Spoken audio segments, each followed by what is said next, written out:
Ravi de vous retrouver pour ce nouveau numéro du Dessous des cartes. Aujourd'hui, nous démarrons cette émission dans la vallée de la mort, en Californie, car c'est ici, en août 2020, lors d'un épisode caniculaire mondial, qu'il a fait le plus chaud sur la planète avec 54,4 degrés dans la bien nommée crique de la Fournaise.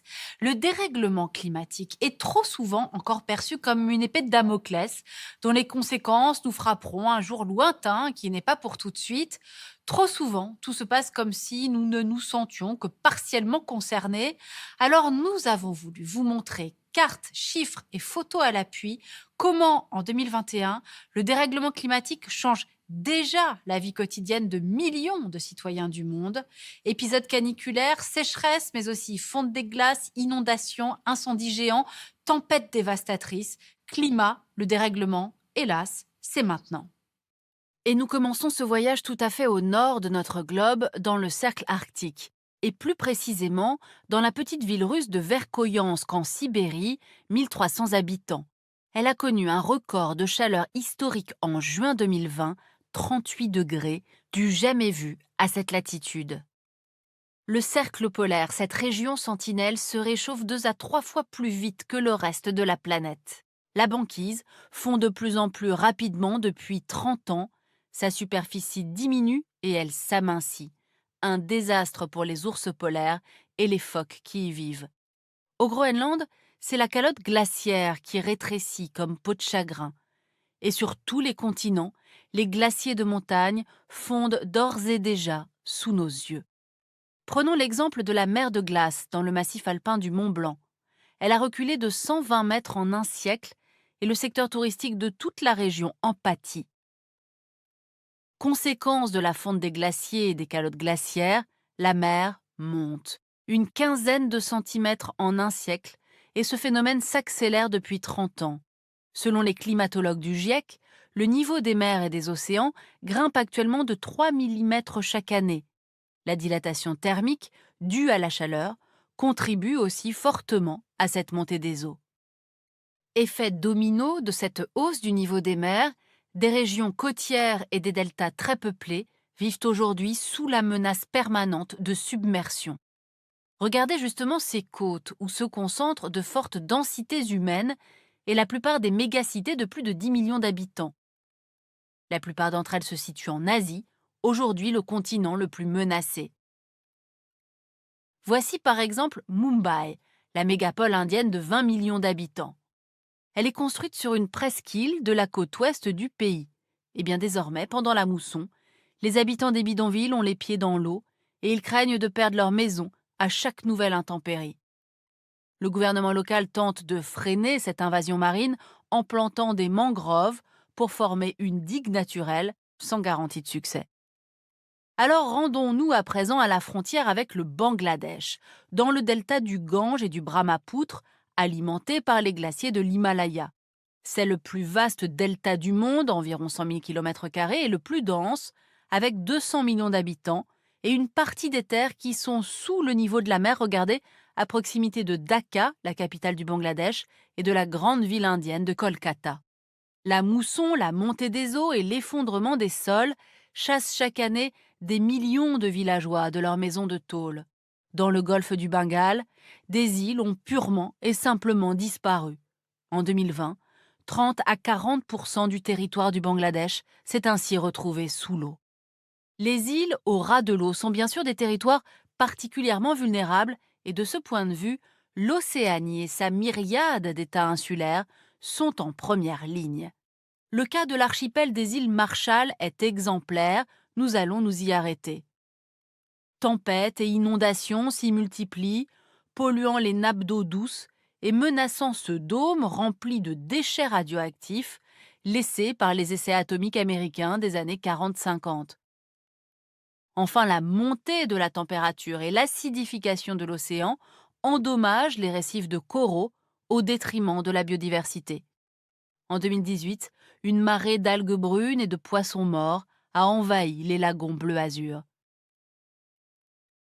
Au-delà des îles Marshall, en perturbant les écosystèmes, le réchauffement contribue en partie à ce qu'on appelle la 6e extinction, la disparition en cours de centaines de milliers d'espèces végétales et animales, partout sur la planète.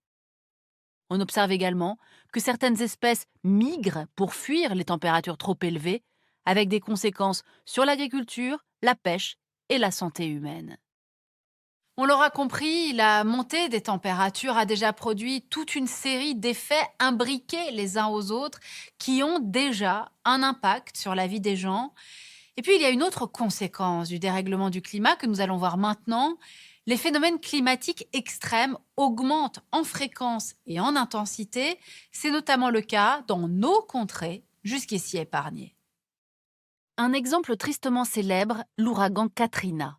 En 2005, souvenez-vous, il dévaste la Nouvelle-Orléans, faisant 1800 morts et des milliards de dollars de dégâts.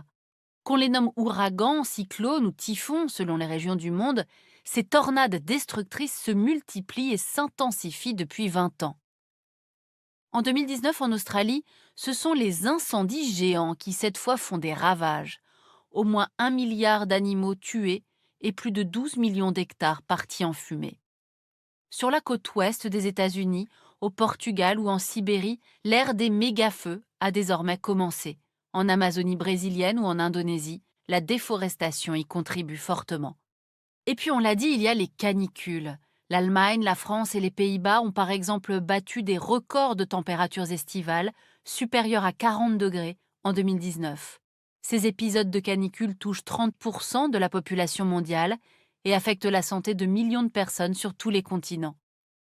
Aujourd'hui, on constate que le réchauffement global entraîne une baisse des précipitations et une désertification au niveau régional, notamment sur le continent américain, le pourtour méditerranéen, au Sahel, en Inde et en Afrique australe. Rendons-nous au sud du continent africain, justement, où la sécheresse entraîne une baisse dramatique des récoltes depuis 5 ans. Début 2020, 45 millions de personnes étaient menacées par la famine dans cette région, notamment au Zimbabwe, en Zambie, au Mozambique et à Madagascar. Alors toutes ces catastrophes engendrent bien sûr des déplacements internes de population. En Chine, par exemple, 1 million de personnes ont été évacuées en 2019 lors du passage du typhon Lekima au sud de Shanghai. Au total, en 2019, environ 24 millions de personnes ont fui leur domicile à cause de catastrophes liées au climat. C'est presque 3 fois plus que les déplacements liés aux guerres. Et il faut ajouter à ces déplacés tous ceux qui quittent leur pays durablement, comme ces migrants africains qui traversent la Méditerranée au péril de leur vie, même si les causes des mouvements de population sont complexes et mêlent politique, économie et climat. Alors bien sûr, face au dérèglement du climat, tous les habitants de la Terre ne sont pas égaux. En orange, sur cette carte, vous voyez les pays les plus vulnérables au risque climatique, principalement situés en Afrique, en Amérique latine et en Asie du Sud et du Sud-Est. Les catastrophes climatiques y font des ravages, car elles se combinent à la pauvreté et au manque de structures sanitaires. Pourtant, la plupart de ces pays produisent peu de gaz à effet de serre, comme on le voit sur cette carte des émissions mondiales de CO2. Mais ces pays subissent les conséquences de nos émissions. Les plus gros émetteurs, Chine, États-Unis, Union européenne, Inde, Russie et Japon, ont donc une responsabilité planétaire dans le creusement des inégalités. Alors malgré tout, on ne peut nier aujourd'hui une certaine prise de conscience sur ces enjeux climatiques. Voici en vert sur la carte quelques bons élèves en matière d'action en faveur du climat. Les pays scandinaves, avec en tête le Danemark, sont à la pointe sur les énergies renouvelables. La Suède, par exemple, a instauré une taxe carbone dès 1991 et s'est donné comme objectif de vivre sans énergie fossile d'ici à 2030. Le Maroc a également une politique énergétique ambitieuse et développe le solaire et l'éolien. Enfin, l'Inde, encore très dépendante du charbon, réalise des investissements massifs dans les énergies renouvelables. Et puis au-delà des États, d'autres acteurs ont pris le problème à bras-le-corps, des entreprises, mais aussi des villes. Voici 30 grandes villes du monde qui ont déjà commencé à baisser leurs émissions pour limiter la hausse des températures à 1,5 degré d'ici la fin du siècle, notamment avec des bus propres, des bâtiments moins énergivores et des politiques zéro déchet comme par exemple à San Francisco, où plus de 80% des déchets sont réutilisés.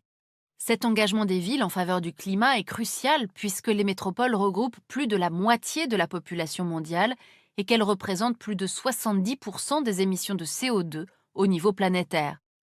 Enfin, il y a tous ces citoyens qui, partout dans le monde, changent leurs habitudes et descendent parfois dans la rue pour que l'urgence climatique devienne enfin une priorité. On se souvient qu'à l'hiver 2019, tandis que les États-Unis étaient touchés par une vague de froid, le président Trump avait ironisé sur le réchauffement, confondant au passage météo et climat, mais faisant le bonheur de ceux qu'on appelle les climato-sceptiques. Les climato-sceptiques aiment particulièrement croiser le fer avec le GIEC, vous savez, le célèbre groupe intergouvernemental d'experts sur l'évolution du climat, qu'ils accusent régulièrement de catastrophisme et de sensationnalisme, notamment lorsqu'en 2007, le GIEC a surestimé la vitesse avec laquelle les glaciers de l'Himalaya allaient disparaître. Il n'en demeure pas moins que les rapports du GIEC restent la meilleure évaluation des risques disponibles et que les preuves sont désormais accablantes, nous l'avons vu dans cette émission, qu'en se modifiant, le climat bouleverse déjà violemment la vie de millions d'êtres humains sur la planète. Récemment paru, cet atlas réunissant pour la première fois l'ensemble des données sur la crise écologique de notre temps par François Gemène avec une postface de Bruno Latour. Ainsi s'achève ce nouveau numéro du Dessous des cartes. Rendez-vous bien sûr la semaine prochaine, même endroit, même heure. Et d'ici là, n'oubliez pas notre site internet arte.tv sur lequel vous retrouverez notamment nos leçons de géopolitique. À bientôt.